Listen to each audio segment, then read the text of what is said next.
Sir, বিশ্ববিদ্যালয়ের সমসাময়িক পরিবেশ পরিস্থিতি কেমন চলছে? আলহামদুলিল্লাহ। জগন্নাথ বিশ্ববিদ্যালয়ের বর্তমান পরিস্থিতি আমাদের সাথে খুবই আশাব্যঞ্জক।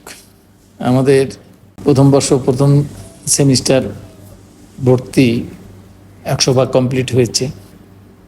সকল ব্যাচের ক্লাসগুলো স্মুথলি চলছে এবং একাডেমিক কার্যক্রম নিয়মিত আগাচ্ছে। আমরা গত বছরের তুলনায় এবার 4 মাসের বেশি সময় আগে ক্লাস শুরু করেছি। তার মানে সেশন জটটাও এতে করে কমে আসবে। আগামী 2 থেকে 3 বছরের মধ্যে আমরা সেশন জট জিরোতে নামিয়ে আনতে পারবো বলে আশা ব্যক্ত করছি। আমাদের দীর্ঘদিন থেকে বন্ধ থাকা দ্বিতীয় ক্যাম্পাসের কাজ শুরু হয়েছে। তারপরে কোনোদিনই ছাত্রদের আবাসন ছিল না। আসুন্নার সহযোগিতায় প্রায় 500-600 ছেলে অলরেডি আবাসনে চলে গেছে, আরও যাবে। আবাসনের জন্য আরও 2টি ভবন এর কাজ আশা করছি খুব শীঘ্রই শুরু হবে, বাণী ভবন এবং শহীদ হাবিবুর রহমান। আর আরও একটা, এইটা অলরেডি পাস হয়ে আছে, কাজও শুরু হয়েছে, ডিজাইনিংয়ের কাজ চলছে। আর একটা প্রজেক্ট আমাদের দেওয়া আছে, যেটা আমরা অর্থ বরাদ্দ পাবো বলে আমাদেরকে কমিট করা হয়েছে। সেটা হলো একটা অস্থায়ী হল, আমাদের যে 7 একর নিজস্ব জায়গা আছে সেখানে। সেটাও আশা করি শুরু করতে পারব। শিক্ষার্থীরা সার্বিক সহযোগিতা করছে এবং এই যে গতিশীলতা, এখানে শিক্ষার্থীদের অবদান সব থেকে বেশি। এবং আমরা আশা করছি যে আমাদের সব কিছু মিলিয়ে এই জগন্নাথ বিশ্ববিদ্যালয় অন্য যে কোনো বিশ্ববিদ্যালয়ের তুলনায় দ্রুত গতিতে এগিয়ে চলেছে। আমরা জানতে পেরেছি আবাসন ভাতা নিয়ে শিক্ষার্থীরা আবারও মিছিল করেছে। সো এই বিষয়ে আপনার বক্তব্য কি? আবাসন ভাতার পুরো বিষয়টা বারবার বলার থেকে মুক্তি পাওয়ার জন্য আমরা সকল ডিপার্টমেন্টে প্রশাসনের পক্ষ থেকে লিখিত বক্তব্য দিয়ে দিয়েছি এবং বিজ্ঞপ্তি আকারে এটা বিশ্ববিদ্যালয় পেজেও প্রচারিত হয়েছে।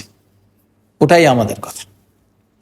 তবে আমরা এটুকু বলতে পারি যে অর্থপ্রাপ্তির সাপেক্ষে আবাসন ভাতা নয়, মানে সম্পূরক ভাতা, সম্পূরক বৃত্তি, এটা চালু হবে এবং এই সম্পূরক বৃত্তি জুলাই 2025 থেকে হবে বলে আমরা আশা করি।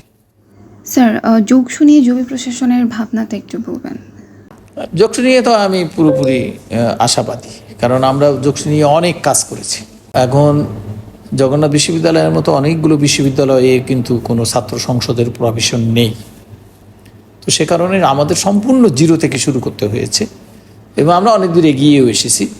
এটা ছাত্ররাও জানে। কিছুদিন আগে এর জন্য একটা উচ্চ পর্যায়ের কমিটি করা হয়েছে, কারণ এটা একটা আইন হবে, তো আইনটা অনেক সতর্কতার সাথে করতে হবে। তো সেই আইন হবে, সে আইনে শিক্ষার্থীদের মতামত যাতে প্রতিফলিত হয় সেজন্যে এর আগেও শিক্ষার্থীদের মতামত নেওয়া হয়েছে, কিন্তু এবার সরাসরি শিক্ষার্থীদের সাথে ইন্টারাকশনের মাধ্যমে কমিটি মতামত নিয়েছে। সেই মতামতগুলো অন্তর্ভুক্ত করে খুব সহসাই এই নীতিমালা বিশ্ববিদ্যালয় পর্যায় থেকে চূড়ান্ত হয়ে গেলে পরবর্তী যেটুকু সময় লাগে আর কি, পাশ হয়ে আসলে আমি তো যকসু নির্বাচন দেওয়ার পক্ষে শতভাগ আছি। যোগসু হওয়ার সম্ভাবনা কতটুকু বলে আপনি মনে করেন? আমি কোনো কিছু এই ধরনের করতে চাই না, তবে সময় মতো যদি এটা আমরা পাই তাহলে অবশ্যই পাব।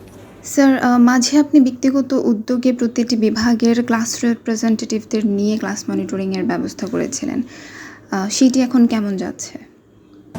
ক্লাস মনিটরিংয়ের বিষয়টা হচ্ছে কি, যে এটা আমি নিজে মনিটর করতেছি, তো এটা একটু হয়তো একেবারেই বলা যায় যে 98%-এ আছে। এটার গাইডলাইনটা এখন তৈরি হয়েছে, মানে ছাত্রদেরকে একটা দিতে হবে, তো ওই যে ইনস্ট্রাকশন, নির্দেশিকা, সেই নির্দেশিকা তৈরি হচ্ছে। তৈরি হলেই এটা ইফেক্টিভ হবে। তবে আমি শিক্ষকদেরকে ধন্যবাদ জানাই, শিক্ষার্থীদেরকে ধন্যবাদ জানাই। এ কারণে আমি যতটা জানতে পেরেছি আমাদের ক্লাসগুলো বেশ ভালোভাবেই হচ্ছে।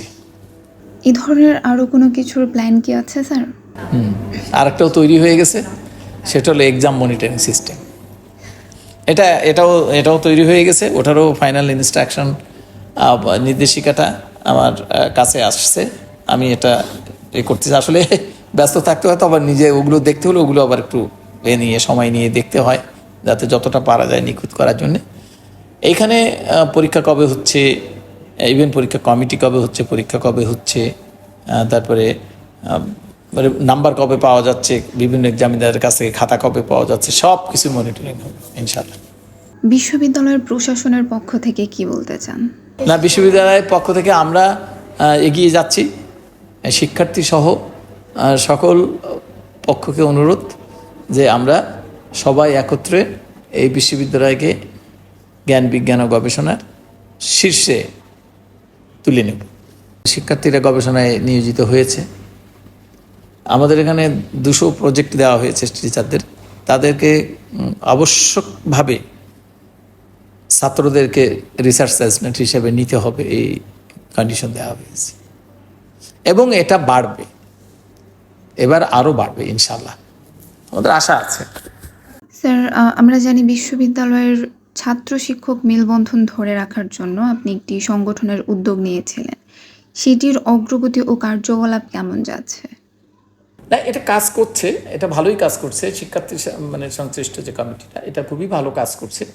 এবং আসলে তো আমাদের তো সমস্যা থাকবেই, এই সমস্যাগুলো নিয়ে তারা কিন্তু ব্যাপকভাবে কাজ করছে এবং আমার মনে হয় যে খুব হেল্পফুল, এবং ইনশাল্লাহ এটা কাজ করতে থাকবে, মানে কাজ করবে আর কি।